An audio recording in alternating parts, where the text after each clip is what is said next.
Que ta voix puissante et tendre à mon cœur se fasse ouïr. Parle, j'ai soif de t'entendre. Parle, je n'ai qu'un désir. Que ta voix puissante et tendre à mon cœur se fasse ouïr. Père, je veux bénir ton nom ce soir, toi qui nous donnes cette opportunité de nous retrouver dans ce lieu.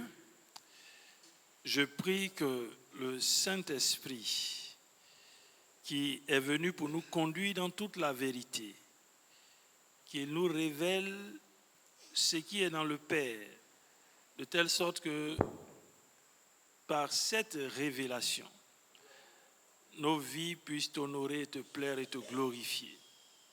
Saint-Esprit, viens et fais cette œuvre pour nous, s'il te plaît.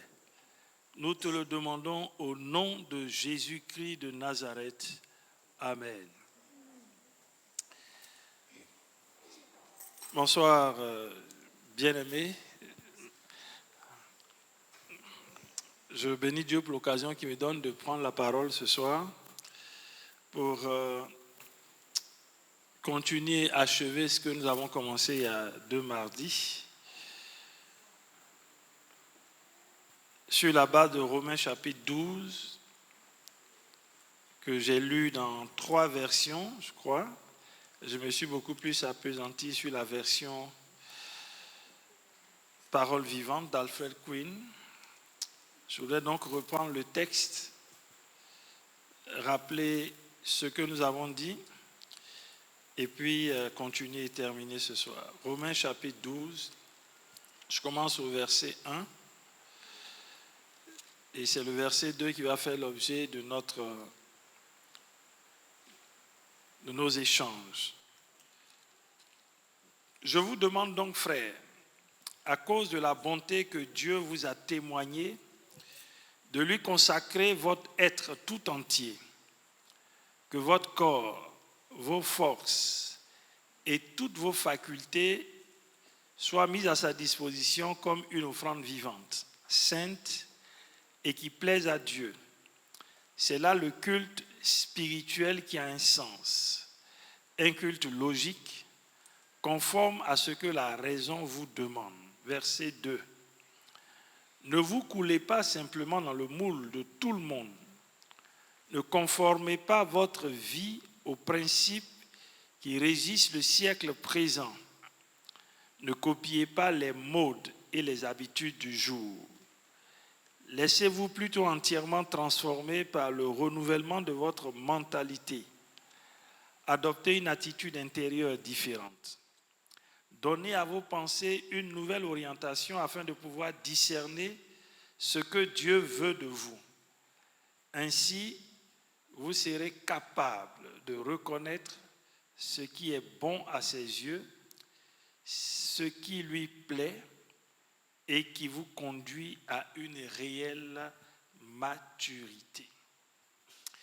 Il y a 2 semaines, nous rappelions que Paul a abordé plusieurs thèmes, plusieurs sujets avant le chapitre 12, des sujets qui avaient trait au salut, des sujets qui avaient trait à la perte de l'homme, on va en parler, par rapport au péché, des sujets qui avaient trait à la prédestination, des sujets qui avaient trait à Israël en tant que peuple que Dieu n'a pas oublié, mais dont le refus de recevoir l'évangile a ouvert une porte aux goïms, c'est-à-dire nous les païens, et qui avons eu cette opportunité d'entendre l'évangile. Et la parenthèse va se fermer pour que Israël aussi revienne à Jésus, sinon à Dieu par Jésus-Christ. Et nous avons vu que les chapitres 10 et surtout le chapitre 11 montraient que, en tant que peuple qui avons accepté l'œuvre de salut manifestée par Jésus à la croix, nous étions greffés à l'olivier naturel qu'est Israël et nous sommes nourris par la sève qui émane des racines de cet olivier et donc l'Église ne peut pas se départir d'Israël. C'est après avoir touché à tous ces sujets que Paul, dans le chapitre 12, verset 1, dit aux Romains, je vous exhorte donc, je vous demande donc. En fait, c'est une conséquence de tout ce qu'il a énuméré. Et sur cette base, Paul demande à l'Église de Rome, aux chrétiens de Rome, d'avoir une conduite qui soit conforme à leur nouveau statut.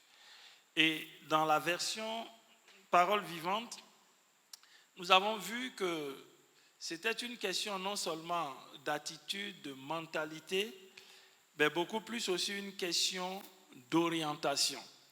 Et aujourd'hui, nous allons aborder, si vous voulez, les 3 dernières parties de notre exposé qui vont toucher, premièrement, à ce que j'ai appelé les fondements. En réfléchissant et en méditant sur ce texte qui moi-même m'a fait énormément de bien, je suis arrivé à une conclusion selon laquelle si les fondements ne sont pas bien posés, on ne peut pas suivre les instructions que Paul a données. Ou du moins, on peut faire tous ces efforts pour les suivre. Malheureusement, il y a des choses qui vont nous rattraper parce que les fondements n'auront pas été bien posés. Je ne parlerai pas des fondements par rapport à notre vie passée, non. Mais les fondements même qui nous ont amenés de passer des ténèbres à la lumière. Il y a des choses qui me semblent fondamentales. Bien sûr, quand je vais en parler, ça va peut-être vous paraître... ça va pas vous dire grand-chose. Mais je compte sur le Saint-Esprit pour nous faire comprendre que si ces choses-là ne sont pas bien posées dès le départ, il y a de grandes vérités dont parle la Bible. Il y a des principes que Dieu a établis qui vont être difficiles pour nous à appliquer parce que nous aurions pris un mauvais départ. Et donc, on va parler des fondements de notre appartenance à cette nouvelle famille. Comment nous y sommes parvenus? Sommes-nous passés par la bonne porte? Avons-nous fait l'expérience que requiert cette action de croire en une œuvre et pas la moindre, l'œuvre salvatrice de Jésus? Et puis après les fondements, nous allons regarder la notion de principe, parce que dans la version que nous avons lue, il est question de ne pas nous conformer, de ne pas conformer nos vies aux principes qui régissent le siècle présent. C'est quoi un principe? Quand Paul parle du siècle présent, à quoi fait-il allusion? Et puis, en dernière partie, nous allons regarder le renouvellement lui-même de la mentalité. Qu'est-ce que ça veut dire? Quelles sont ses implications? Pour que nous voyons de façon pratique aujourd'hui, est-ce que nous sommes dans la dynamique de ce que Paul dit ou alors est-ce que nous sommes carrément à côté et en fonction de notre position, chacun pourra adresser une prière à Dieu ou des prières à Dieu qui devront lui permettre de réorienter ou alors d'accentuer les actions qu'il mène. Paul dit, ne vous coulez pas simplement dans le moule de tout le monde, ne conformez pas votre vie aux principes qui règlent le siècle présent, ne copiez pas les modes et les habitudes du jour, laissez-vous plutôt entièrement transformer par le renouvellement de votre mentalité. L'adresse qu'il fait à l'église de Rome est une adresse particulière. Et on l'a vu la première fois. On a regardé un peu le contexte dans lequel cette église a évolué. Et elle était composée de 2 catégories de personnes, des Juifs qui ont connu Jésus et des non-juifs qui ont aussi connu Jésus. Et donc, ces deux catégories de personnes avaient des habitudes. Et leur appartenance à la famille de Dieu devrait leur donner d'avoir une autre façon de se conduire et d'agir. Dans la Bible, et surtout dans l'épître de Paul aux Romains, dans Romains chapitre 6, verset 23, que je voudrais qu'on regarde tous ensemble, nous allons voir que Paul aborde une question fondamentale relative à un acte qui a été posé et qui nous donne, si nous croyons en cet acte, de bénéficier d'un don. Et quand on dit que c'est un don, ça veut dire qu'on ne le mérite pas. Romains chapitre 6. Et on va regarder ensemble ce dont il s'agit. Je lis à partir du verset 20. Mais le verset qui va nous intéresser, c'est le verset 23. Je lis directement la version parole vivante. Lorsque vous étiez encore esclaves du péché, vous préoccupiez-vous de la volonté de Dieu? Vous vous considériez à son égard comme des hommes libres, n'est-il pas vrai? Vous estimiez qu'elle n'avait pas d'ordre à vous donner. Qu'avez-vous gagné? Quels étaient les fruits d'une telle attitude? Rien que des actes dont le seul souvenir vous fait rougir de honte aujourd'hui, car ils vous entraînaient à la ruine. À la longue, ces choses ne mènent qu'à une seule issue, à la mort. Verset 22. Mais maintenant, tout est changé. Affranchis de l'esclavage du péché, vous n'avez plus aucune obligation envers lui. C'est Dieu qui vous a engagé comme serviteur. Votre récompense actuelle est de lui appartenir toujours davantage en progressant dans une conduite toujours plus conforme à sa volonté.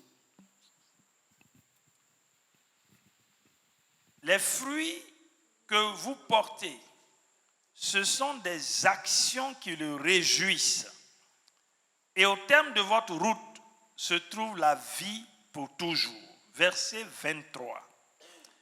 Car, alors dans les versions classiques, dans Louis II par exemple, car le salaire du péché, c'est la mort.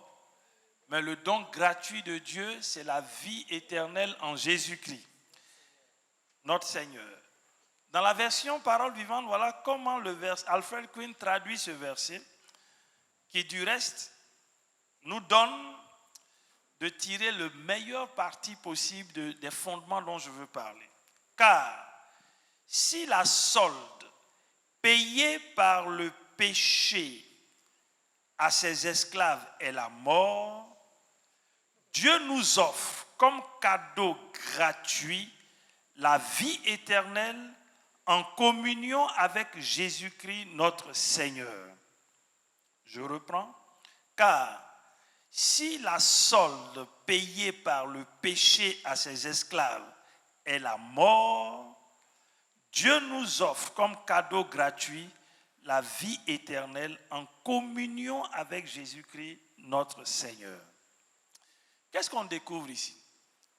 Quand Paul parle à l'église de Rome, Paul leur rappelle qu'ils ont bénéficié, ou bien cette église a bénéficié d'un don, la vie éternelle. Mais pour qu'ils comprennent, ou bien pour qu'elles comprennent bien la portée de ce don, il va mettre en parallèle deux images frappantes. La première, dans cette version, c'est l'image de la solde. Vous savez que la solde, c'était un terme technique pour le salaire des soldats. Et Paul dit, dans cette première image, la solde payée par le péché à ses esclaves est la mort. Donc, il montre que, le péché a maintenu les hommes en esclavage. Et ce qu'ils gagnent, ce qu'ils tirent de cet esclavage, c'est la mort. Dans la version Louis II, on dit le salaire du péché, c'est la mort. À la limite, quand vous péchez, vous percevez un salaire. Et ce que vous percevez, c'est la mort. À deuxième image, il dit, Dieu offre un cadeau gratuit. Et ce cadeau, c'est la vie éternelle. Mais cette vie éternelle, elle est consécutive à une action qui nous donne d'entrer en communion avec celui qui est l'auteur de cette vie, Jésus-Christ de Nazareth. Donc celui qui n'a pas Jésus-Christ n'a pas la vie. Il ne s'agit pas d'appartenir à une religion ou à une communauté. Il s'agit d'avoir fait une expérience avec celui qui est l'auteur de la vie. C'est seulement cette expérience qui nous donne de bénéficier de la gratuité de ce don qu'est la vie éternelle. Et Jean va nous donner, sinon Jésus va nous donner une définition de la vie éternelle. Dans la prière qu'il a faite dans Jean chapitre 17, qu'on appelle la prière sacerdotale, vous savez, des 4 évangiles, c'est l'évangile de Jean qui nous donne beaucoup plus de détails sur les propos de Jésus avant qu'il n'aille à la croix. Dans le jardin de Gethsémani, il a dit des choses importantes. Je voudrais qu'on regarde la définition que Jésus lui-même donne de la vie éternelle. Parce que pour moi, si ce fondement-là n'est pas bien posé, le renouvellement dont Paul parle ne peut pas être pour nous, ne peut pas être notre partage. J'ai envie de dire, on va s'efforcer de faire des choses peut-être par mimétisme. On va chercher à copier, à faire comme, mais ça ne va pas être quelque chose qui est interne, intérieur, qui fait partie des habitudes nouvelles qu'on devrait acquérir. Jean chapitre 17, je lis toujours dans cette version que je vais utiliser jusqu'à la fin. Jean chapitre 17, peut-être ça va vous pousser à la voir aussi. Jésus fait cette prière. Je commence au verset 1. Après avoir ainsi parlé, Jésus leva les yeux au ciel et pria. Ô mon Père, le moment est venu. Fais apparaître la gloire de ton Fils pour qu'à son tour, le Fils fasse connaître ta gloire et qu'il donne la vie éternelle à tous ceux que tu lui as confiés, puisque tu lui as donné autorité sur l'humanité entière. Verset 3.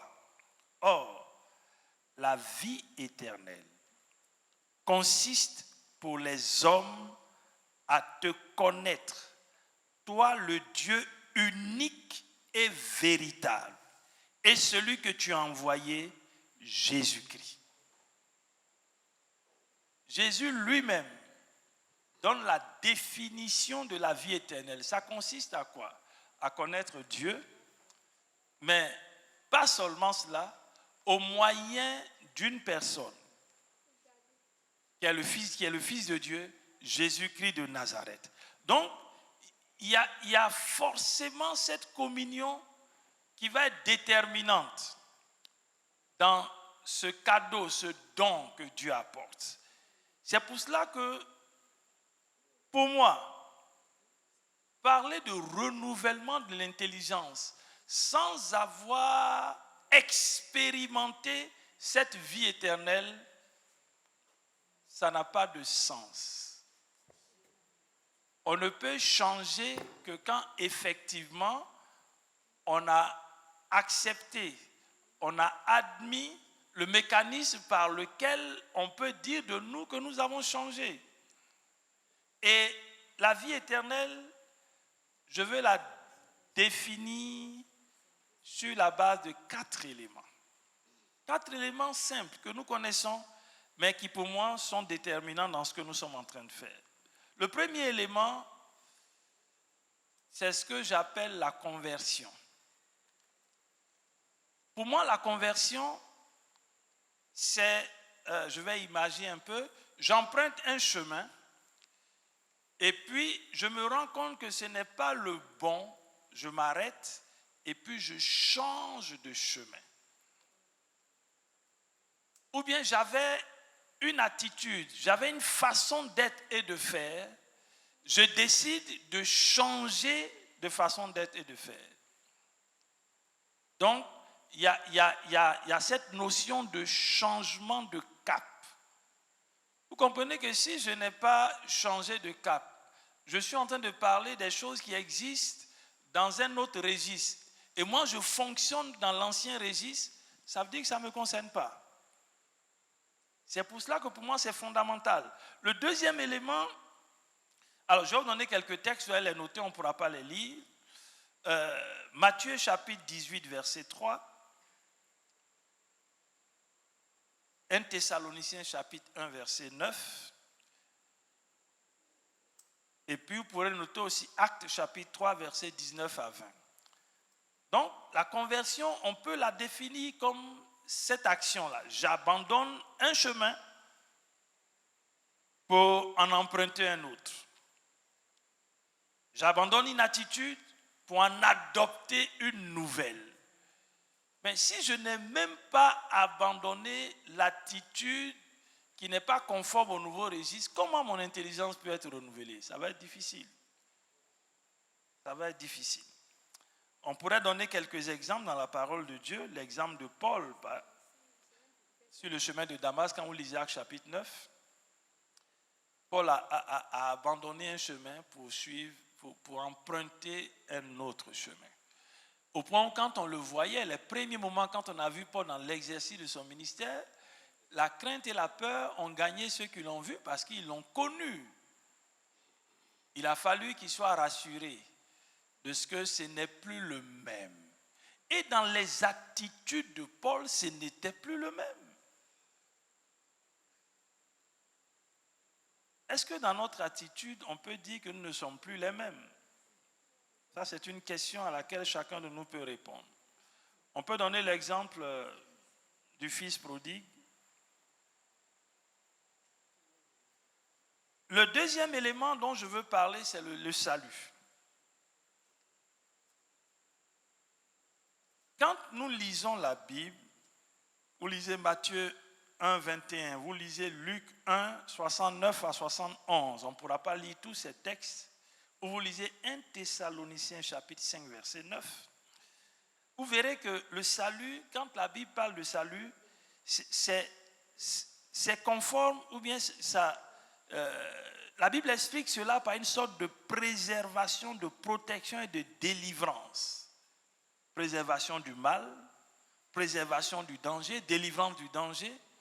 Parce que dans le thème salut, il y a cette notion de voir une action qui nous enlève d'une situation et qui nous positionne dans une autre sphère. Vous vous souvenez quand nous étions en train de faire le séminaire, c'était l'année dernière, on a longuement parlé de Jean chapitre 10, j'en parlerai encore aujourd'hui. Troisième élément, c'est la nouvelle naissance. La nouvelle naissance, c'est un nouveau commencement. J'aime bien imaginer ça par une femme qui est à terme et qui accouche. Le bébé qui apparaît là, il a vécu pendant 9 mois dans un environnement particulier, avec des exigences de l'environnement, et puis avec le mode de fonctionnement de l'environnement. Et puis au terme des 9 mois, il va apparaître dans un autre environnement qui va forcément nécessiter d'autres exigences. Pour lui, c'est un nouveau commencement. Quand on voit un bébé naître, on est content parce que il sort d'un environnement qui lui était familier et il arrive dans un autre environnement auquel il doit s'adapter. Et cet autre environnement va lui donner d'avoir une attitude différente de celle qu'il avait quand il était dans le sein de sa mère. Dans le sein de sa mère, il se nourrissait à travers quoi? Le cordon ombilical. Maintenant qu'il vient dans ce nouvel environnement, ce cordon même est coupé. Donc, il va falloir s'adapter à d'autres types d'exigences. La nouvelle naissance, c'est ça. C'est un nouveau commencement. Est-ce que nous, il y a eu vraiment un nouveau commencement. On n'est pas dans une suite logique qui nous fait encore traîner toutes les habitudes de l'ancien environnement dans un nouvel environnement. C'est deux choses qui ne peuvent pas marcher. S'il n'y a pas eu la rupture, il va être difficile que quelque chose puisse être renouvelé. Le quatrième et dernier élément, c'est la rédemption. Si vous lisez Romains chapitre 3, qu'on va lire puisqu'il s'agit de l'église de Rome qui nous intéresse, Romains chapitre 3, verset 24. Paul parle à cette église et la notion de rédemption, il aborde avec beaucoup de clarté. Verset 24. Alors, si vous lisez avant, Paul parle de comment être juste devant Dieu, etc.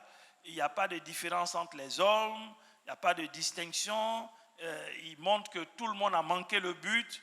Et puis finalement, la personne de Jésus, Dieu fait une œuvre. Et il dit au verset 24, c'est pourquoi Dieu offre à tous un don. Tous peuvent à présent être justifiés, c'est-à-dire déclarés justes aux yeux de Dieu par pure grâce.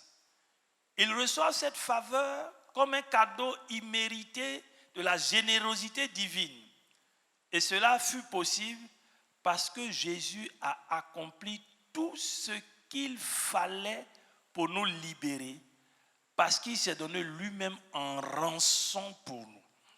Donc l'idée de la rédemption, c'est un rachat en payant un prix. Et le prix, c'est la rançon. Mais ce qui est intéressant, c'est que quand Jésus paye le prix pour nous, il y a deux choses qui se produisent. Celui qui reconnaît cette œuvre, de coupable qu'il était, cette œuvre le rend juste. Et puis celui qui reconnaît cette œuvre, le Saint-Esprit vient maintenant faire une action de transformation, de régénération. Vous comprenez donc que si vous n'avez pas fait l'expérience de cette œuvre, le Saint-Esprit ne peut rien faire en vous. Puisque c'est le moyen par lequel le processus même commence. Et dans le cas de la rédemption, il y a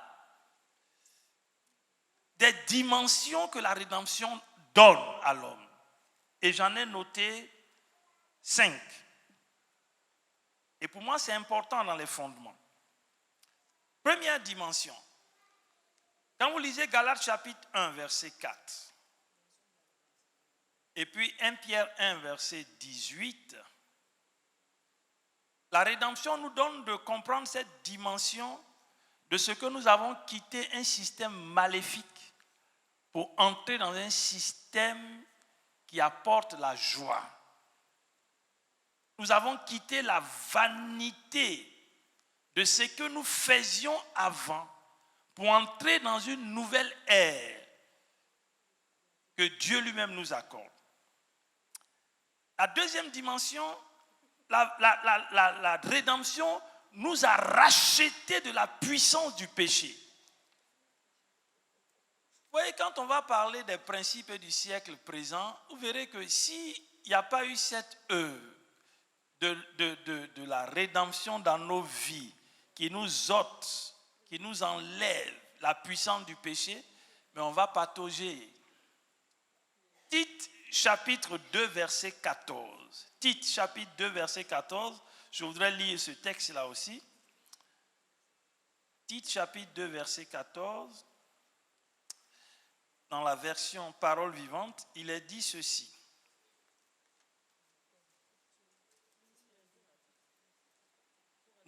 Ne s'est-il pas livré lui-même pour nous afin de payer la rançon de toutes nos injustices et de nous racheter ainsi de l'asservissement au péché en vue de se créer un peuple purifié du mal qui lui appartienne tout entier et se passionne pour l'accomplissement d'œuvres bonnes. Donc, il y a une rançon qui a été payée pour que par cette rançon, si nous croyons à cette œuvre, nous sommes délivrés, rachetés de la puissance du péché parce que le péché nous a servi. Le péché nous rend esclaves. Donc, le prix qui a été payé, la rançon que Jésus paye, nous donne de bénéficier de cette dimension de la rédemption. Donc, si je n'ai pas fait cette expérience dès le départ, tout le parcours est biaisé. Je vais faire des efforts surhumains. Je vais faire, peut-être même me mortifier comme les prophètes de Baal, les 450 prophètes de Baal et les 400 prophètes d'Astarté. Et puis, je vais me retrouver toujours sur le point de départ parce que je n'ai pas fait l'expérience de l'œuvre de la croix. Troisième dimension, par cette rançon, Paul dit aux Éphésiens que nos péchés sont pardonnés. Alors, si vous n'avez pas fait cette expérience, ça veut dire que vos péchés ne sont pas pardonnés. Si vos péchés ne sont pas pardonnés, vous ne pouvez pas lutter avec le péché alors que le péché vous environne. Le péché est votre quotidien, le péché est votre enveloppe, est votre environnement. Donc, votre action, c'est peine perdue. Éphésiens 1,7. Quatrième dimension. La rédemption nous assure la délivrance des puissances ténébreuses, c'est-à-dire de Satan lui-même. Parce que l'œuvre que Jésus a accomplie à la croix, c'est une œuvre qui expose en même temps la faiblesse des pouvoirs de l'enfer. C'est une œuvre qui expose Satan et ses démons. C'est une œuvre qui vient couronner une victoire éternelle. Si je n'ai pas fait l'expérience de cette œuvre, ça veut dire que je ne suis pas délivré de la puissance de l'ennemi. Puisque cette œuvre-là est toute suffisante. Et puis la dernière dimension, la rédemption nous libère de la loi. Quand vous lisez Galates chapitre 4, versets 4 à 5, Paul dit aux Galates, il parle de la loi de Moïse. Et vous savez, cette loi-là avait cette particularité. La loi dit à l'homme ce qu'il doit faire, alors que quand vous faites l'expérience de l'œuvre de la croix, l'évangile dit aux pécheurs ce que Christ a déjà fait. C'est différent. C'est pour ça qu'on va le voir dans la suite de mon intervention. Il y a des acquis pour ceux qui ont fait cette expérience. Et pour moi, je peux me tromper, mais il y a des prières qui sont pas, c'est-à-dire qui ne devraient pas l'être. Parce qu'un acquis, on n'a plus besoin de demander cela. Donc, pendant que la loi dit à l'homme ce qu'il doit faire, l'évangile dit aux pécheurs ce que Christ a déjà fait. Il a tout accompli. Pendant que la loi condamne le meilleur des hommes, l'évangile établit le moyen de justifier même le pire d'entre eux. Ça, c'est toute la différence. C'est pour ça que le brigand à la croix, il est à, je dirais, à un pas de l'enfer. Et il saisit une opportunité. Et cette opportunité lui donne de passer de ce chemin qui le menait tout droit à l'enfer au chemin de la vie. Ça, c'est ça l'évangile. Quand on regarde donc les dimensions de la rédemption, bien aimé, on comprend que celui qui n'a pas fait cette expérience, ça va être difficile. D'autant plus que la mort de Jésus nous donne de bénéficier du pardon de nos actes. Et puis, comme on l'a lu, elle nous purifie. Elle nous purifie. Alors, en regardant donc ces éléments qui concernent la vie éternelle, quand Jésus dit, la vie éternelle, c'est qu'ils te connaissent, toi, Dieu, et celui que tu as envoyé, ton Fils. Bien-aimé, si vous n'avez pas fait cette expérience dans les règles de l'art, telles que la Bible la décrit, cette expérience, l'adresse que Paul a faite aux Romains, bon, si je dis que ça ne vous confesse pas, ça va vous choquer, mais c'est ça en fait. Parce que je veux dire, ça va être difficile que cela ait un impact véritable sur vous.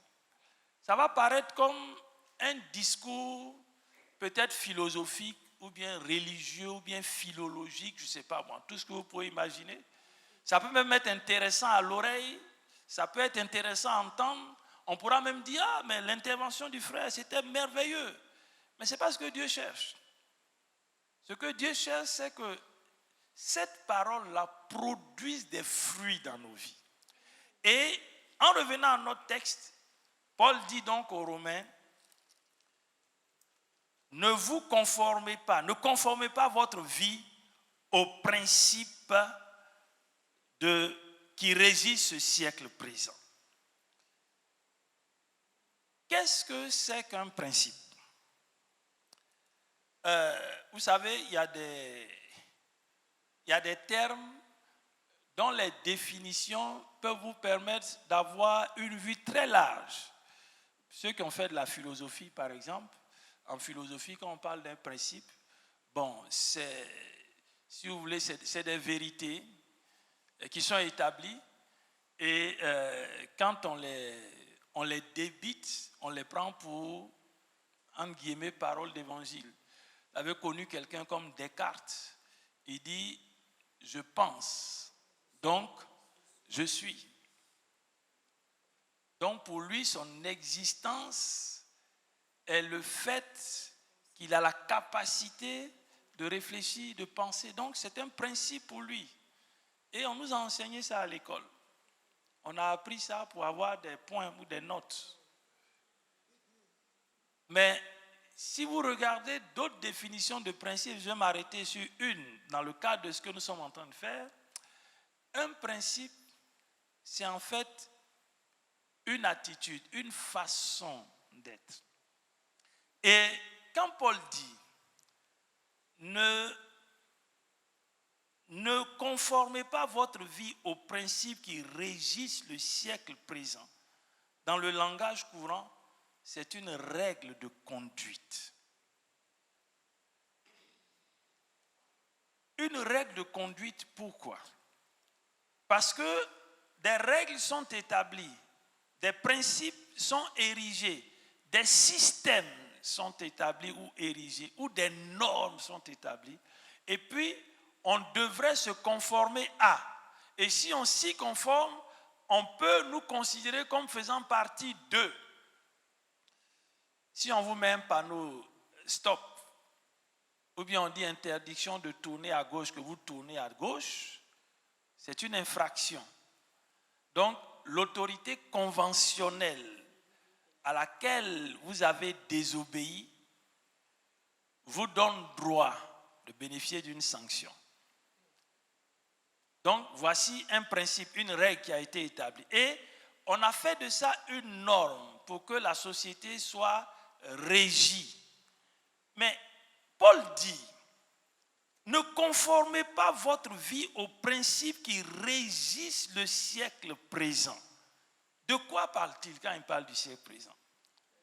Mais ce siècle présent était caractérisé par le fait que le mal régnait. Donc, si vous restez attachés aux normes qui ont été établies et qui donnent lieu au mal de régner, alors que c'est ce mal-là que Christ est venu vaincre par la victoire qu'il a acquise à la croix, comment pouvez-vous avoir une attitude différente? Vous ne pouvez pas modeler votre façon de faire dans ce nouveau monde, ce n'est pas possible. Jésus est venu pour combattre ce mal, ce qui caractérise le monde, le siècle présent. Il est venu, il a remporté la victoire sur ce monde. Et vous êtes encore dans une conformité avec ce monde. Mais naturellement, il y a quelque chose qui ne peut pas fonctionner. On ne pourra pas modeler notre vie sur ce que Dieu dit. C'est pour cela que chacun de nous doit comprendre, bien aimé, que l'adresse de Paul doit nous amener à créer la rupture. Moi, je suis un peu gêné quand j'entends des frères et des sœurs qui disent avoir fait l'expérience de l'œuvre de la croix, se conformer à des principes qui ne sont pas conformes au nouveau mode de vie. Et qu'ils disent, bon, comme c'est comme ça, on est obligé de faire avec. Mais dites-moi, Jésus avait-il, ou bien avez-vous vu dans la parole de Dieu que Jésus s'est conformé aux normes qui étaient en déphasage avec les principes du royaume? Non. Premièrement, Jésus a exercé son ministère pendant 3 ans et demi en Palestine, alors que la Palestine était occupée par les Romains. Donc j'ai envie de dire dans un environnement hostile. En plus de cela, les pharisiens, les docteurs de la loi, qui avaient épousé des principes de vie relativement à ce qu'ils avaient appris, ont été pour Jésus des adversaires farouches. Mais pourtant, Jésus n'a pas fait comme eux. Ça ne lui a pas valu des lauriers, mais il n'a pas fait comme eux. Il s'est attelé à faire ce qui était conforme aux principes du royaume. Et ça lui a valu la mort infâme de la croix.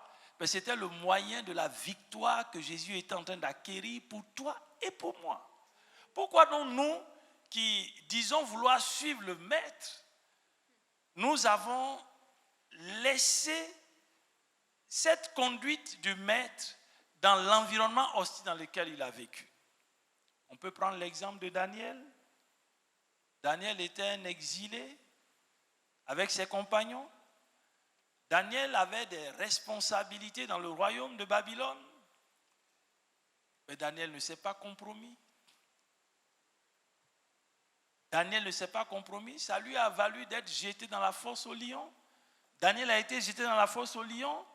Quand vous lisez le texte de Daniel, il est merveilleux. Parce que c'était un homme de valeur qui n'a pas voulu se compromettre.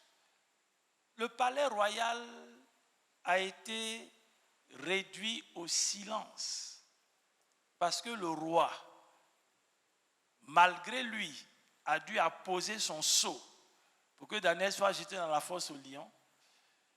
Le roi a donné des instructions fermes.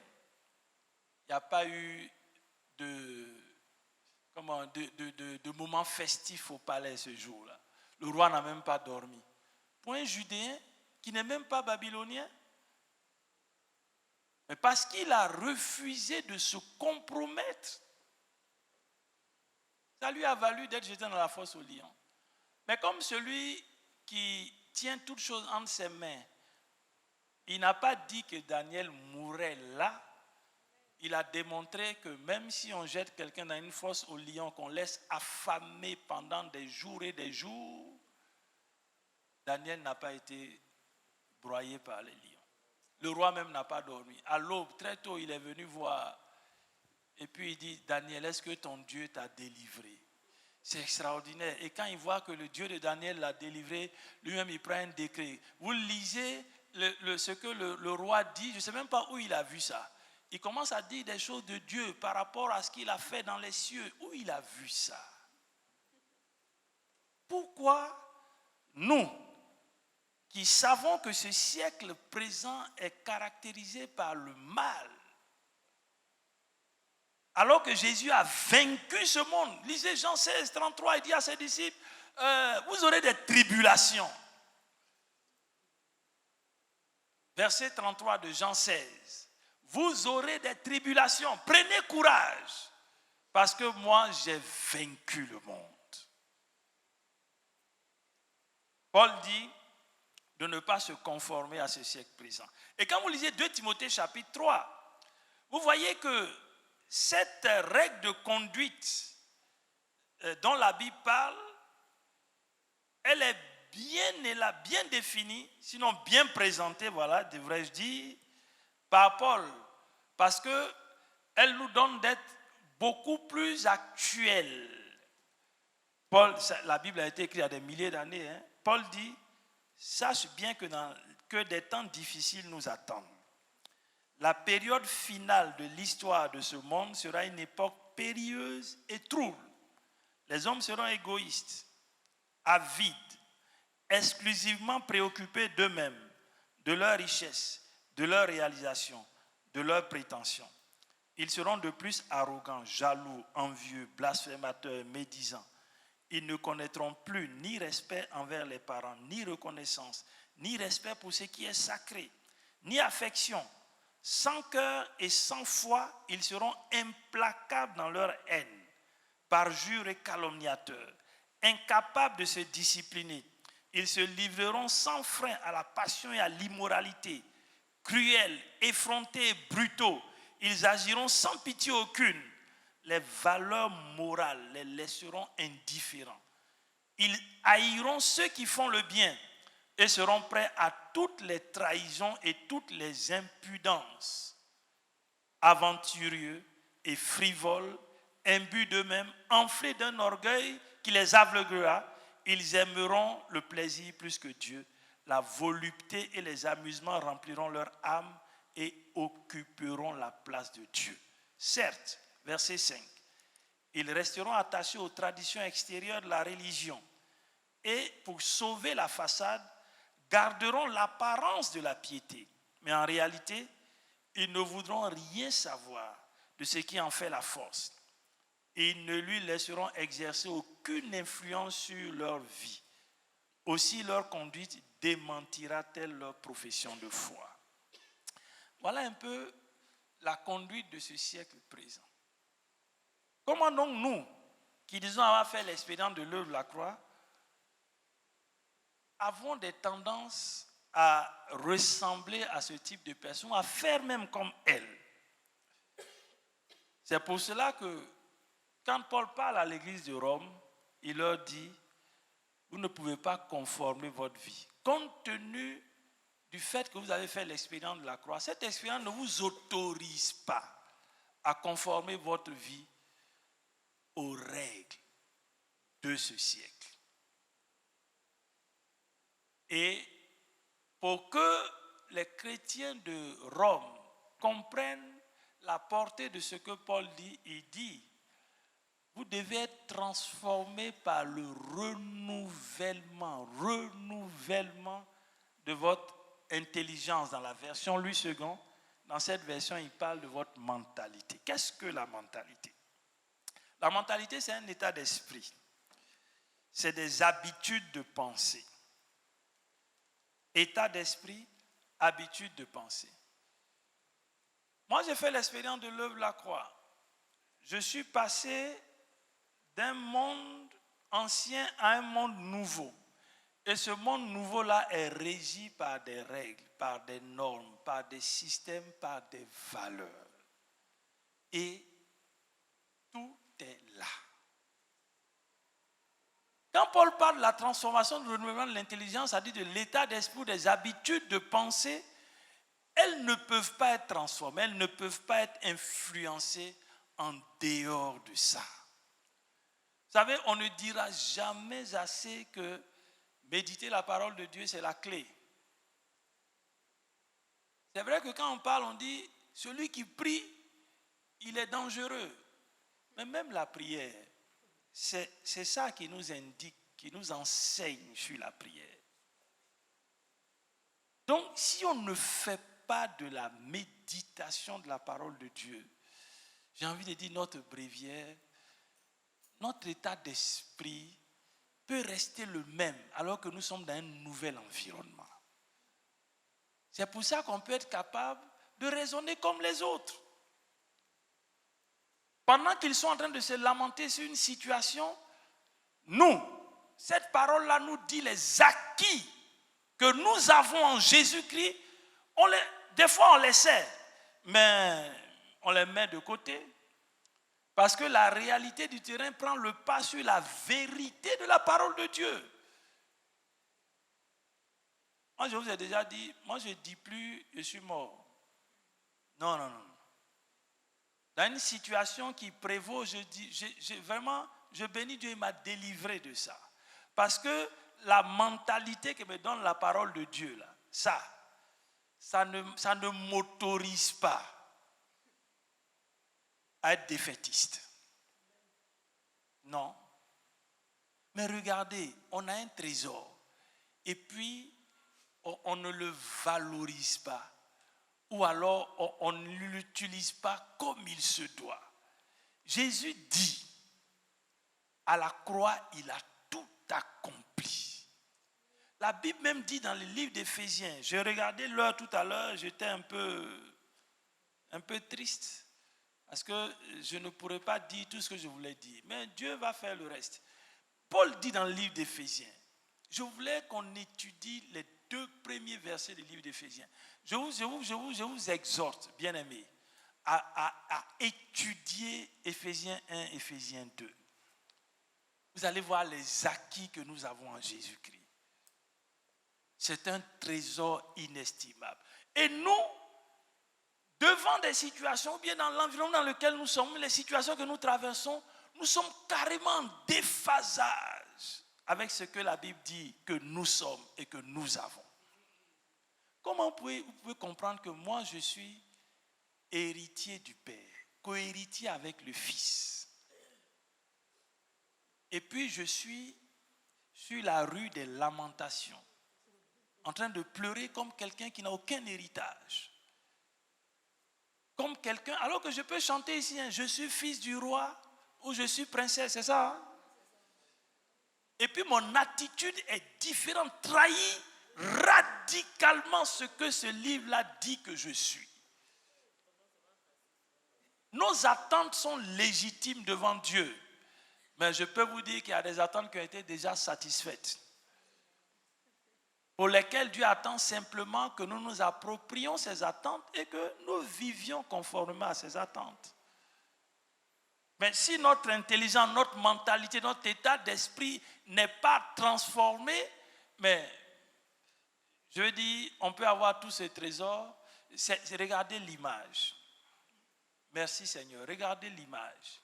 Jonas est dans la coque du navire avec la solution de Ninive. Et puis il est couché là. Et puis une ville de 120 000 personnes va se perdre, aller en enfer. Il a la solution, mais il est dans la coque d'un navire. C'est notre image. Nous avons des acquis en Jésus. Mais est-ce que ces acquis-là, nous les faisons prévaloir? Il y a un frère avec qui j'étais, pendant que j'étais en train de préparer ça, vraiment Dieu m'a permis en même temps de, vous avez des mots que vous employez maintenant, de rentrer en connexion, c'est ça, non? Non, le frère, il m'a remué. Et je suis allé revoir des textes de la parole, il dit non, on a besoin de méditer la parole de Dieu. Il dit, Dieu lui a dit, il va le glorifier dans l'avion. Il devait effectuer un voyage. Et puis il arrive à l'aéroport avec son épouse. On dit, l'avion est plein, on ne pourrait pas partir.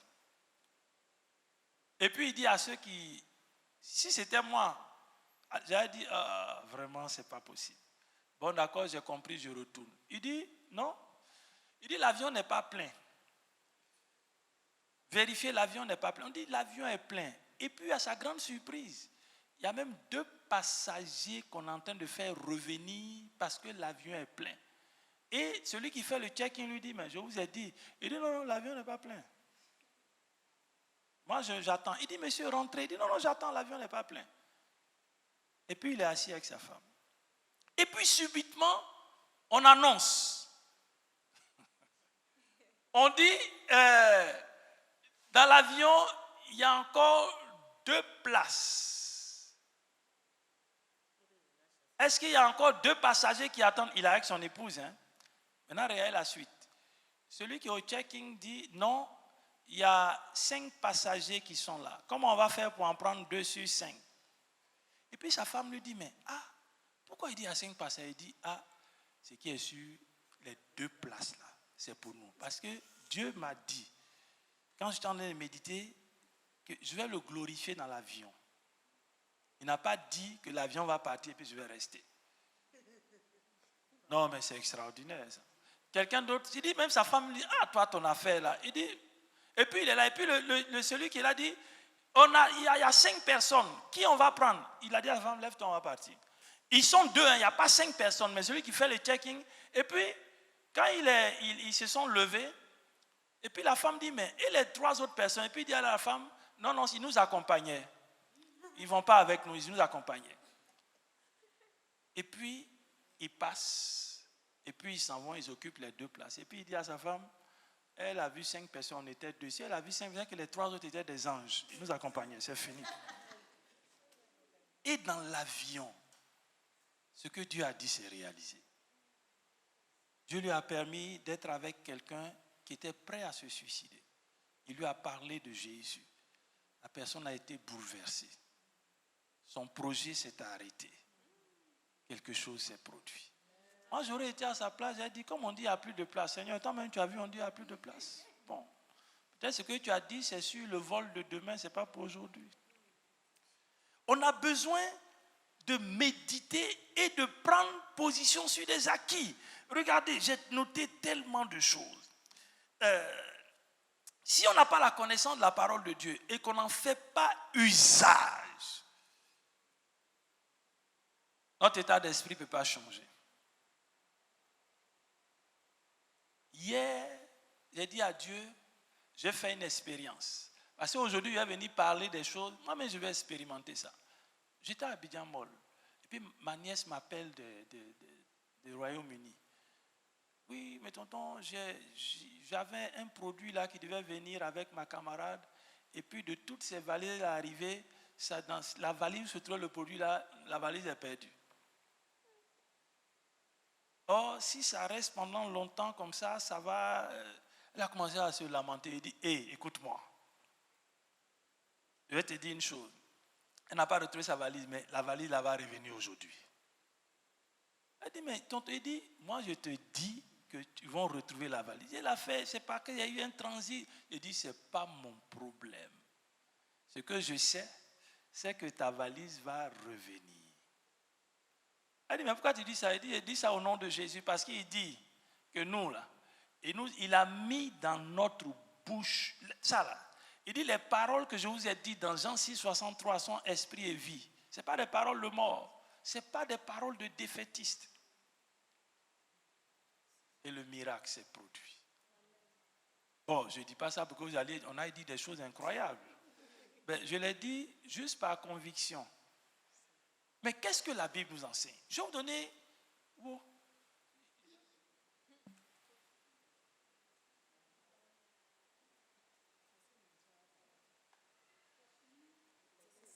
« 15 minutes, merci.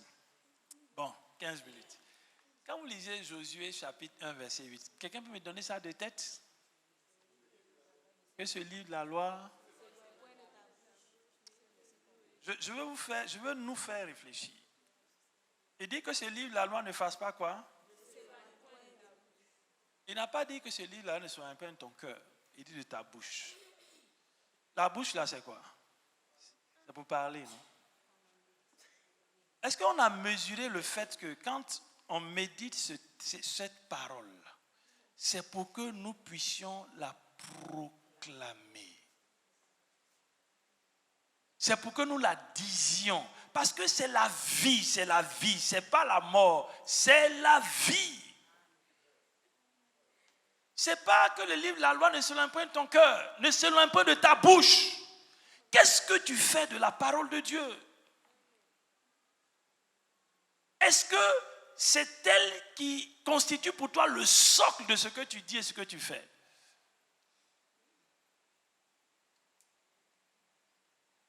Il faut qu'on change de mentalité. Parce que le trésor qu'on a nous a positionnés de telle sorte que si nous avions la compréhension, on allait avancer à grands pas avec le Seigneur. Que ce livre ne s'éloigne pas de ta bouche. Médite-le nuit et jour, afin d'agir fidèlement selon ce qui est écrit. Qu'est-ce qui est écrit? Est-ce que ce qui est écrit est dans ta bouche? Dieu dit à Jérémie dans Jérémie 1, 10, voici, je mets mes paroles dans ta bouche pour que tu abattes, tu ruines, tu détruises et que tu arraches des racines. Et puis pour que tu plantes et que tu bâtisses. Nous, on médite, on lit, mais on est tellement spirituel qu'on a perdu le sens même des principes que Dieu a établis. Dans tout ce que Jésus a fait là, on n'a pas le temps. Vous allez regarder, Jésus a fait exactement tout ce qui a été écrit de lui. Exactement. Dans Matthieu 1 que vous connaissez bien, quand le diable vient le tenter, il dit il est écrit. C'est sur la base de ce qui est écrit, il a dit, il a proclamé. Frères et sœurs, engageons-nous dans cette dynamique. N'ayons pas peur. Ne restons pas muets.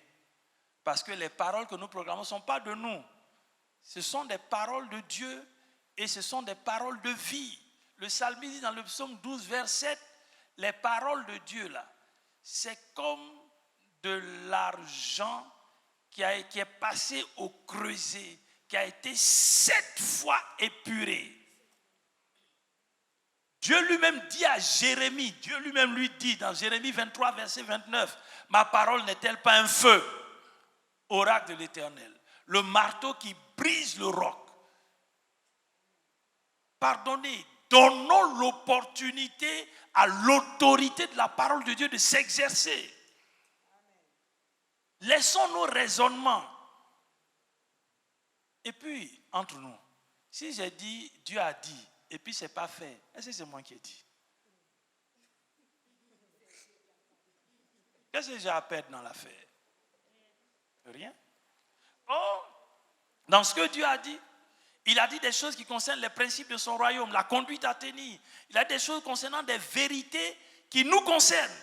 Et puis il a dit des choses sur des valeurs du royaume. Si nous les méditons, nous les connaissons, nous les déclarons, si nous faisons de ça des paroles qui ne s'éloignent pas de notre bouche et que notre vie est conforme aux principes du royaume, il n'y a pas de doute. On sera percutant. Et les frères, moi je dis, depuis 2004, je suis parti de mon travail. Ça fait 15 ans maintenant. J'ai expérimenté la fidélité de Dieu.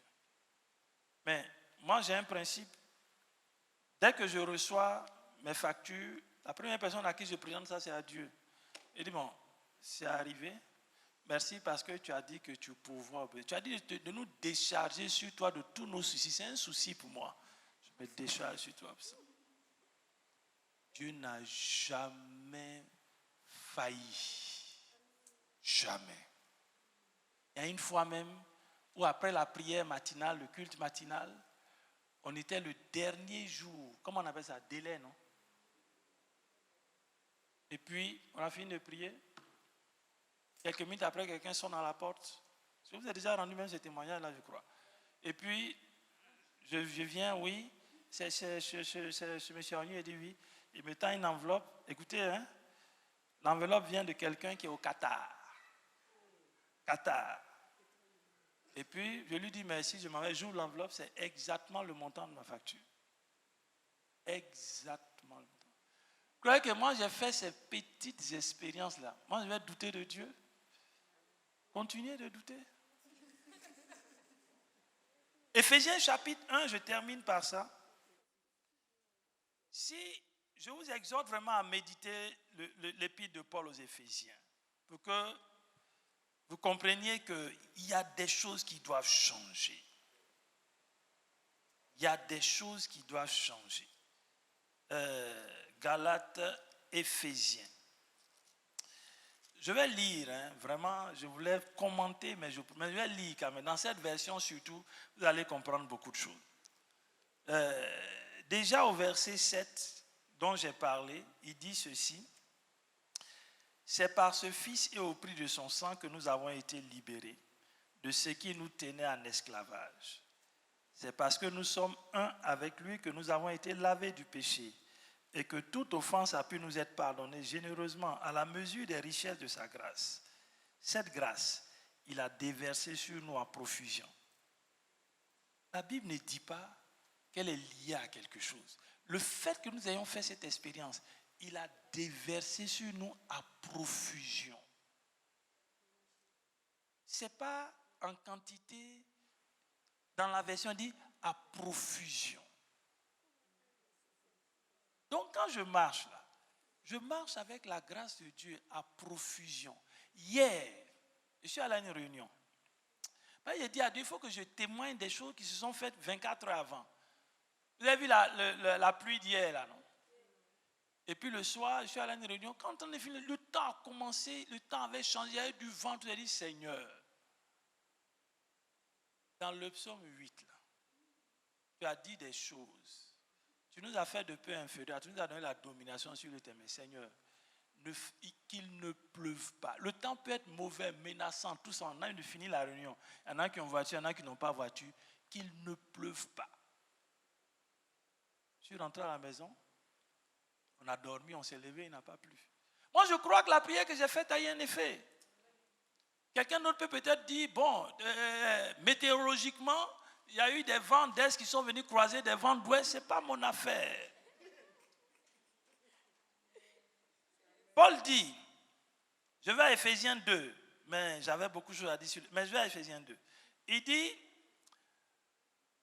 avant même de poser les fondations, je suis au verset 4, et nous a choisis en Christ.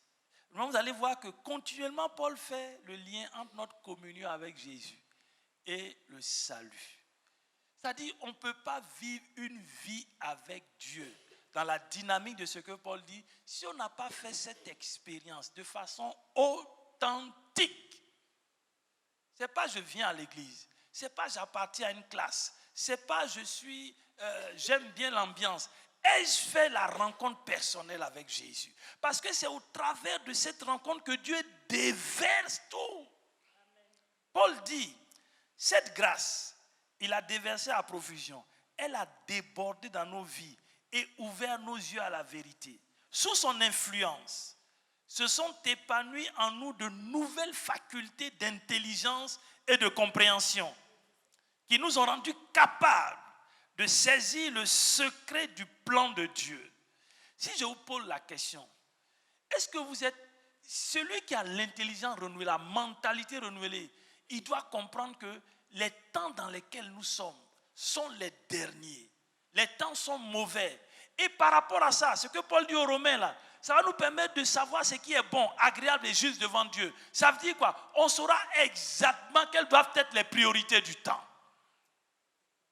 Il dit, ce plan que de toute éternité sa bienveillance lui a inspiré, il le portait dans son cœur pour le mettre à exécution au moment opportun. À présent, il nous l'a dévoilé en Christ. Vraiment, en dehors de Jésus, on ne peut pas entrer dans cette dimension. Il nous l'a dévoilé en Christ. Et quel est l'aboutissement final de ce plan? Lorsque les temps seront mûrs, tout ce qui existe dans le ciel et sur la terre, l'univers visible et invisible sera restauré.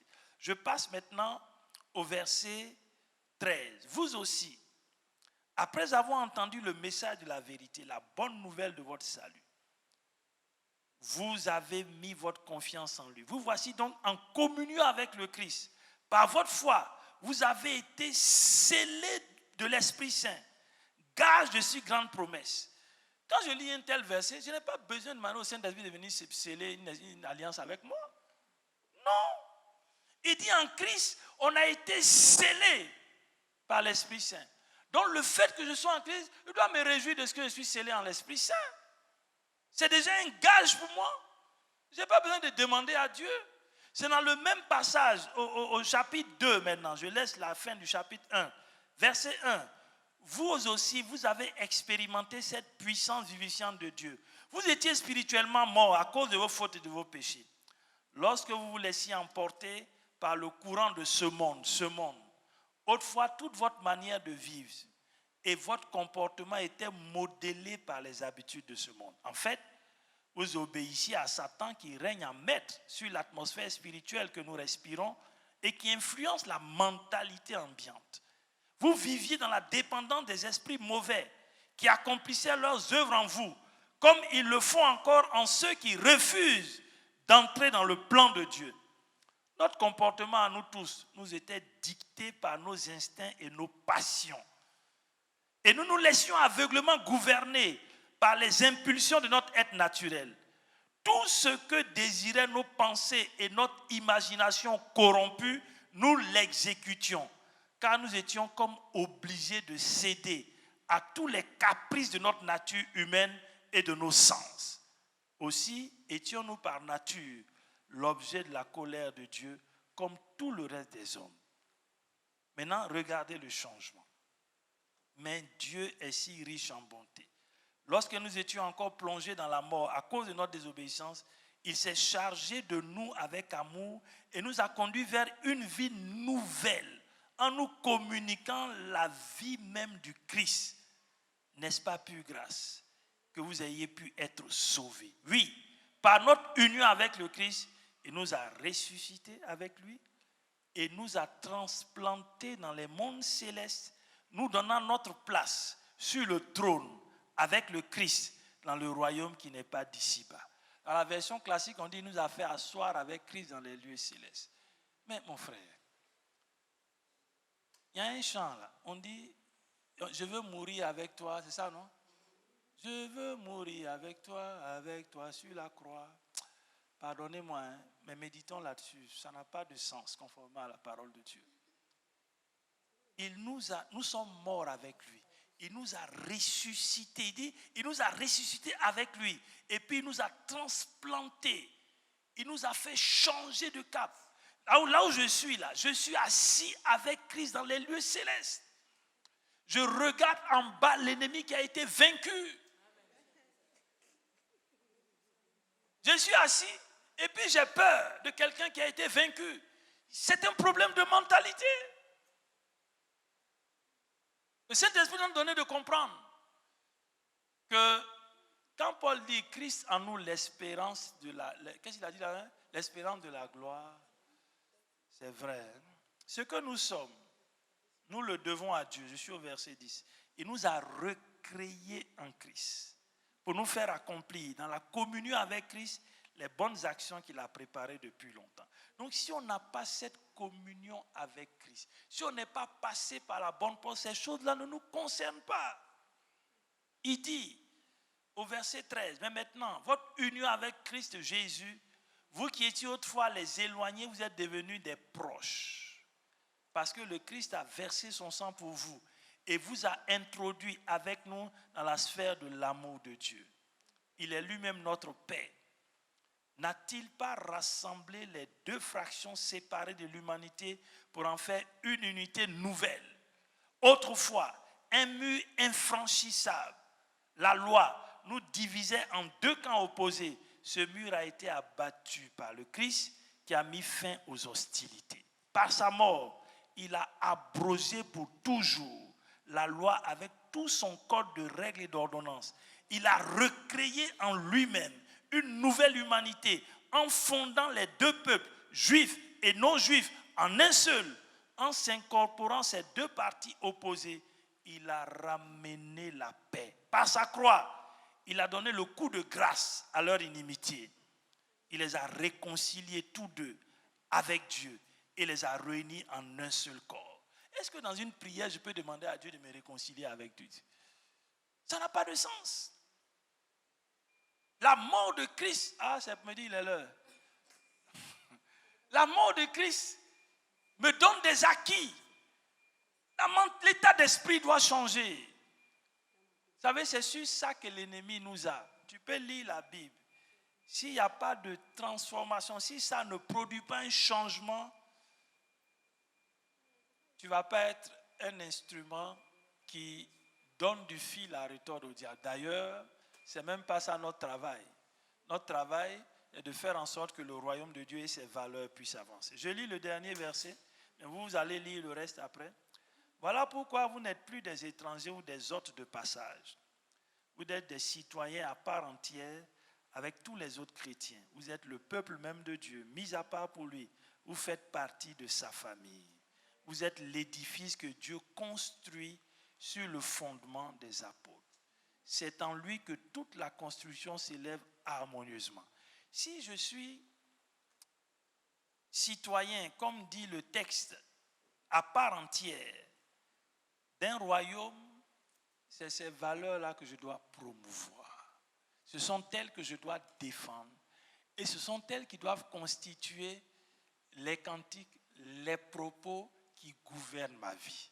C'est pour cela que s'il n'y a pas cette action constante, on peut être là dans le nouvel environnement et puis continuer avec les habitudes de l'ancien environnement.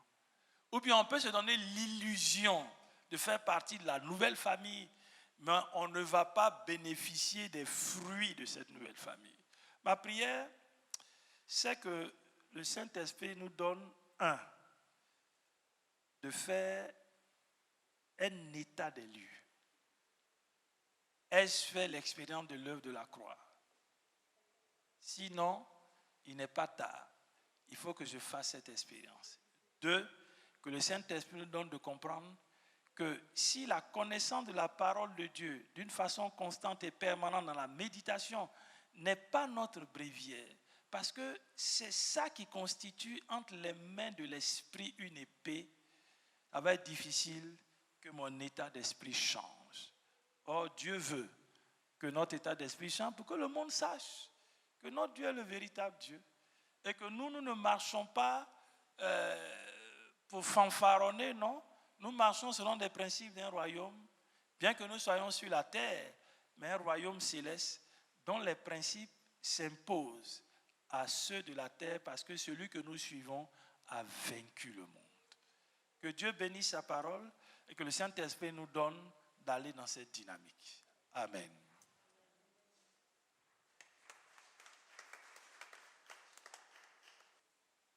Ok, on peut prendre, je ne sais pas, deux questions, 3 questions, mais peut-être même des contributions.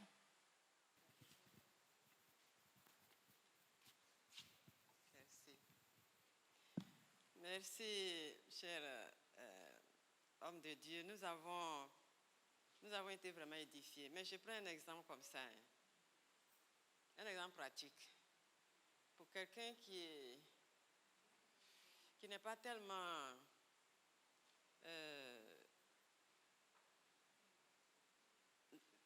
tellement ancré dans l'esprit. Bon, avec cet enseignement, un exemple pratique. Vous avez parlé des interdictions. Le monsieur est dans sa voiture et on a mis sens interdit. C'est un principe qui régit le monde actuel. Hein? Bon, il est dans sa voiture, on dit c'est interdit de tourner à gauche. Lui, il fait quoi? Ah, mais il ne tourne pas à gauche. Mais ça, ce sont les principes qui régissent le monde. Lui n'est plus dans ce monde-là. Non, c'est pas ce que j'ai dit. J'ai pris ça comme exemple pour montrer que, oui, le principe de l'autorité dans Romains chapitre combien? 13. Il y a 2 types d'autorités. Il y a les autorités conventionnelles, comme ce que j'ai pris comme exemple. Les panneaux sont des éléments qui nous donnent de gérer la circulation par rapport au code de la route.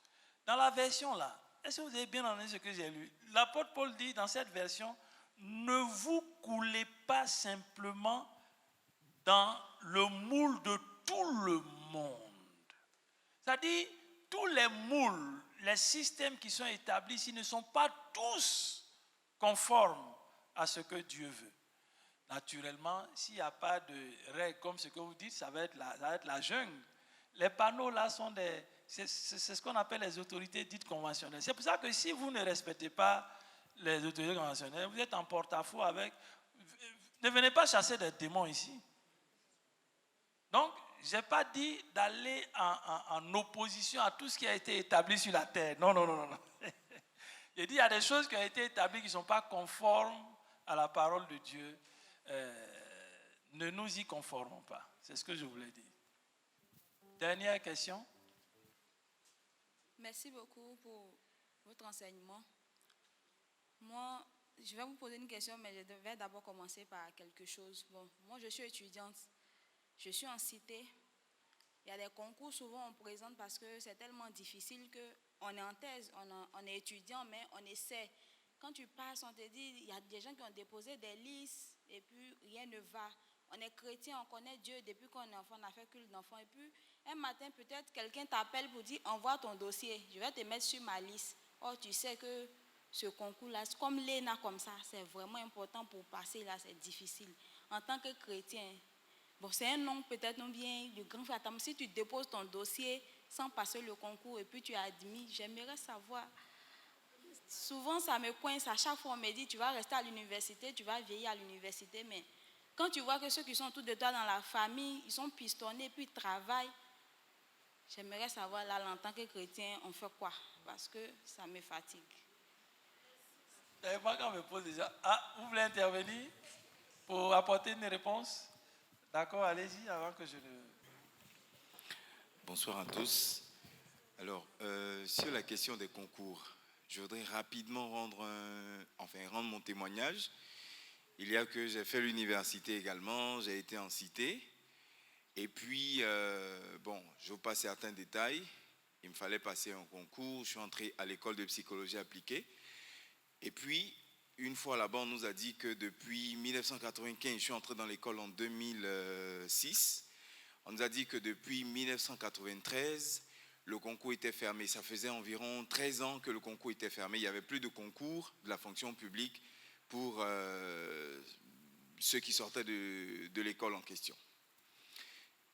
Et puis quand j'ai entendu ça, je dis, écoutez, si le Seigneur a été capable d'ouvrir la mer Rouge, c'est pas rouvrir un concours fermé qui sera beaucoup de choses pour lui.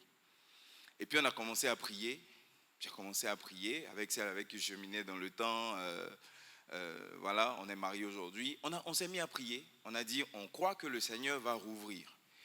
Et puis, je vous passe beaucoup de détails. Un matin, on appelle le directeur du centre, donc de l'école, pour lui dire que la fonction publique a rouvert exceptionnellement le concours, après 13 ans. Exceptionnellement. On nous a dit qu'il y avait 22 places, 11 pour donc nos devanciers, ceux qui avaient déjà validé leur diplôme, et 11 pour nous. J'ai dit encore à ma fiancée, je dis, bon, moi je suis sûr que dans les 11 places qu'il y aura pour nous, j'ai ma place. Mais puisqu'on essaie, on est 14 dans la promotion, il y a 3 qui vont rester. Donc prions pour que le Seigneur donne un nombre de places plus élevé que le nombre de candidats. À quelques semaines du concours, on appelle encore le directeur pour lui dire les 11 premiers étaient passés l'année qui a précédé, et puis à notre tour, on nous a dit qu'ils ne savent pas pourquoi, mais finalement, c'est 22 places.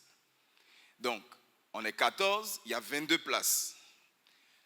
Ils sont allés chercher ceux qui étaient dans les structures privées et tout ça, qui sont venus passer le concours également. Le jour de la composition, on s'est retrouvé à 21 candidats pour 22 places. Donc, j'ai passé le concours de la fonction publique, je suis entré à la fonction publique sans payer 5 francs à qui que ce soit, mais bien sûr en comptant sur le Seigneur. Bon, la petite parenthèse, j'ai envie de dire, je ne sais pas si je vais dire malheureuse de l'histoire, c'est qu'après qu'on soit entré, on a donné des conseils à nos cadets pour dire, vous savez, nous on est entrés parce qu'on a prié, on a fermé la classe, la salle de classe et on a prié ensemble. Prier, ils nous ont dit non, en fait, vous savez, on est en train plutôt de préparer nos dossiers et tout cela. Il n'y a pas de souci, on les a laissés comme ça. Mais après notre entrée, le concours a été fermé. Tout simplement fermé. Aujourd'hui, ça fait au moins 10 ans. On est en 2019, ça fait au moins 10 ans que le concours est fermé. Donc, il était ouvert juste pour nous, parce que justement, on a cru que le Seigneur pouvait l'ouvrir pour nous, aussi concours de fonction publique soit-il. On savait qu'on pouvait entrer, bien sûr, par la main du Seigneur, et c'est ce qui s'est fait. Merci. Je voudrais juste ajouter, on peut acclamer le Seigneur pour ça. Je voudrais rassurer notre sœur. Je répète, Jésus, les 3 ans et demi qu'il a exercé, Ce n'était pas une mince affaire. Il a été confronté à tellement de réalités. Mais comme il s'est focalisé sur le cahier de charge, sa mission, il est arrivé jusqu'au bout. À un moment donné, mais il voulait abandonner. Ça veut dire que ça ne va pas aller comme dans du beurre, ça va être difficile. Moi, je vous donne 2 témoignages et puis je vais clore. Un qui me concerne. Je devais passer le permis. Le moniteur est venu, je lui ai donné un local, donc moi je venais faire les cours avec les autres, je n'allais presque même pas, j'étudiais. Et puis quand le temps arrivait d'aller passer le code, il m'appelait le boss. Il dit, le boss, bon, ton dossier est parti, hein, donc j'ai dit, ok, c'est quand? Il me donne la date, et puis j'ai dit, ok, merci. Et puis il me dit, mais le boss, il faut que tu donnes quelque chose. Et il dit, mais pourquoi? Il dit, ah, c'est comme ça. Il dit, moi je suis chrétien. Il dit, oh, le boss, laisse ça. Beaucoup de chrétiens font déjà, il faut faire. J'ai dit, je ne fais pas. Et puis, je n'ai pas fait. Je suis arrivé à la tour A. Et les inspecteurs, ils savent qui a donné, qui n'a pas donné. Dès qu'on a dit mon nom, j'ai ouvert la porte, je suis rentré à la porte. Quel est le PTAC d'un véhicule à 2 essieux? J'ai dit, vous dites, il dit, répondez. Je me souviens encore de la question. Hein? Quel est le PTAC d'un véhicule à 2 essieux? J'ai dit, pardon, il dit, répondez. J'ai dit, Jésus, répondez. À peine même, j'ai fait un pas, bah, inapte, allez. Je suis sorti. Le moniteur, après, il a pris les résultats, il est venu. Il dit, le boss, il t'avait dit. Il dit, si tu ne donnes pas, tu ne vas pas avoir. Je lui ai dit, moi, j'aurai mon code sans payer 1 franc. Quand ce sera le temps encore des dossiers, moi je ne fais plus les cours comme j'ai déjà fait. Tu fais partie de mon dossier, au temps marqué, je vais y aller. Et puis le temps est arrivé, il est revenu, il m'a donné la date, et puis il dit, le boss. Il dit, je t'ai dit que je paye. Il dit, le boss, il a oublié la dernière fois. Oui, c'était un dilemme. Mais j'ai maintenu ma position. Il dit, mais si vous avez réussi, j'ai échoué. C'est quoi? Après 3 fois, vous n'êtes plus... Il dit, le boss, il dit, laisse ça, je suis chrétien. Dieu va me donner le code. Il dit, d'accord. Moi, il te dit que les chrétiens font ça, toi, tu dis que tu es chrétien. On est arrivé. On m'a appelé. Cette fois-ci, au moins, j'ai eu le temps d'arriver jusqu'à la table, l'inspecteur. J'ai tiré. Il y avait 3 questions. J'ai répondu à 2 questions. La 3e, je l'ai répondu à moitié. Je ne comprenais pas trop bien. Et puis, après, il m'a dit, bon, allez au tableau pour faire un dégagement.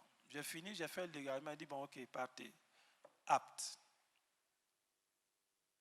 Mais quand le moniteur est venu avec les résultats, il dit, non, le boss. Non, mais le boss, tu es vraiment un chrétien. Ton Dieu, là, il est fort. C'est un exemple, un témoignage. Je l'ai expérimenté. Il y a une sœur qui est à la fonction publique, qui a fait médecine. À l'époque même, son oncle était ministre. Elle est venue pour qu'on échange. Et puis elle dit, le concours de la fonction publique, on dit que si tu n'as pas un sponsor, tu ne payes pas. Je lui ai dit, ma soeur, est-ce que tu veux faire au moins une expérience avec Dieu dans ta vie? Comme ça, tu pourras venir témoigner devant tout le monde. Elle dit oui. J'ai dit, bon, on va prier. Tu ne vas aller ni voir ton oncle, tu ne vas pas donner 1 franc.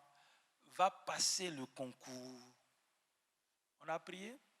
Elle a tenu, elle est partie. Parce que ses camarades lui ont dit, mais toi, il y a quelque chose qui ne va pas chez toi, ton oncle est ministre. Le concours là même, tu sais que c'est les gens qu'elle a fait. Et par la grâce de Dieu, ça a marché. Quand son oncle même a vu son nom, il a appelé, mais comment tu as fait? Elle dit, non, j'ai concouru normalement. Tu n'as pas vu quelqu'un? Elle dit, non. Elle dit, mais ce n'est pas possible. Mais si tu ratais, elle dit, mais ce n'est pas si je ratais, je suis admise maintenant au concours. Aujourd'hui, cette sœur, elle est médecin. Elle peut témoigner la tête haute que c'est possible. Ça ne va pas être facile, hein? Mais tenons fait. Maintenant, ce que je voulais ajouter pour terminer à ce que vous avez dit, n'acceptez pas que les gens vous tiennent des propos pour vous maintenir dans une captivité. Quand on dit tu vas vieillir à l'université, il faut lui dire je ne vais pas vieillir à l'université. C'est important, hein? La Bible dit dans Proverbe 18, 21, c'est ça, non? La mort et la vie sont au pouvoir de la langue. quiconque l'aime en mangera les fruits. On produit la mort, produit la vie. Dis que tu ne te reconnais pas dedans.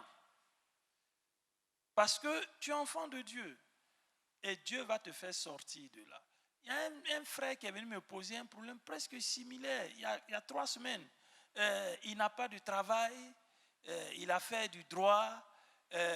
Maintenant, le beau-frère de sa sœur est dans les sphères du pouvoir. Il a appelé, qu'ils viennent à Boisseau, ils vont se voir. Et puis il va lui dire ce qu'il veut, il va lui trouver ça. Il dit, mon ami, la seule chose que je peux te dire, si tu veux, va l'écouter. Comme il t'a parlé, mais je veux te dire une chose. Si la proposition qu'il te fait est indécente, parce que ça va contre les règles, ne t'y engage pas. Les frères, le choix qu'on doit opérer là, il dépend de nous. Mais les conséquences ne sont plus à notre portée. Tu peux faire quelque chose aujourd'hui et puis tu penses que ça va être intéressant, mais ça peut être bon. Parce que tu l'as fait d'une façon frauduleuse. Mais les conséquences demain, tu ne sais pas ce que ça va t'apporter. C'est pour cela que Dieu qui a dit, notre problème c'est qu'on est dans ces situations-là, on ne proclame pas ce que Dieu dit. On est dans notre petit coin un peu timoré, et puis Seigneur, toi-même tu vois que c'est difficile. Il ne faut pas dire ça. Seigneur, je suis ton enfant. Ta parole dit que quand tu ouvres une porte, nul ne peut la fermer. Quand tu la fermes, nul ne peut l'ouvrir. Ce n'est pas les hommes. On a tellement mis les hommes au-dessus de Dieu que nous-mêmes, on s'est remis dans une sorte de captivité. Moi, j'aime les défis, les frères. J'aime les défis. Qui connaît chez moi? Caro, viens dans mon quartier un jour. Passe un jour. Aujourd'hui, on est en train de mettre du bitume dans mon quartier. Il y a un frère, avant, et quand on allait à l'offre, il est venu me chercher qu'on a fait. Il dit, mais attends, donc la prière marche. Il dit, ça marche à 100%. Quelles que soient les circonstances que Dieu va utiliser, moi, ce n'est pas ça mon problème. Ce que j'ai dit là, je marche. Puis j'ai dit, ce quartier-là, il doit être bitumé. Il y a longtemps, j'ai dit ça. Je passe. Des fois, même quand je passe, des fois, même je change il y a 2 entrées chez moi là. Je passe par une entrée et puis je parle. Allez voir maintenant dans mon quartier. Il y a un gars, un boss, il a allé construire, il a une maison là-bas, il a cassé, il a fait un bâtiment. À cause de lui, j'ai vu les ministres de ceci, de cela, ils sont venus, ils sont en train de travailler au bitumage de mon quartier. La finalité, elle sera bitumée. Il est bosso, il n'est pas bosso, c'est comment? Est-ce que Dieu allait prendre bitume et déployer dans le quartier comme ça? Il est passé par une circonstance. Il a dit au frère, la prière marche. Ça marche. La voie qu'ils ont faite près de chez nous qui monte, qui va à Abidjan-Moll, là. Vous avez déjà emprunté ça, non? La pente est de 11%. Il y a 2 voitures qui sont rentrées dans le mur de la maison en face, cassé le mur. J'ai dit au Seigneur, mais les gens vont se tuer ici tout le temps. On n'a pas fait une voie pour que des gens meurent. Fais en sorte qu'ils mettent des bandes rugueuses sur cette voie. Il y a quelque temps, ils ont commencé à faire des travaux et puis ils sont allés mettre, comment on appelle ça, un garde-fou en béton. Il dit, mais ce n'est pas la solution. Donc, vous voulez que les gens viennent maintenant rentrer dans le garde-fou. Mais il y a 4 jours, 5 jours, ils ont mis même mieux que des bandes. Là, c'est des bandes rugueuses même. C'est des petits dos d'âne même. C'est-à-dire, quel que soit alpha, tu viens, tu dois ralentir là avant de tourner. Ça marche. Eux, ils travaillent, mais ils ne savent pas pourquoi ils prennent les décisions. Mais nous, on actionne derrière. Que Dieu vous bénisse.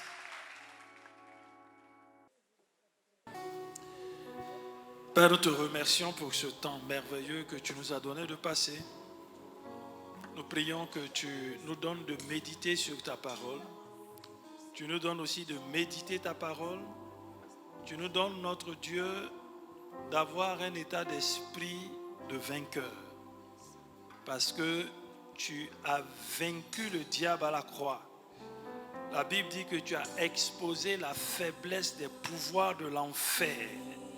Tu l'as démasqué, tu l'as désarmé et tu l'as traîné dans ton cortège triomphal.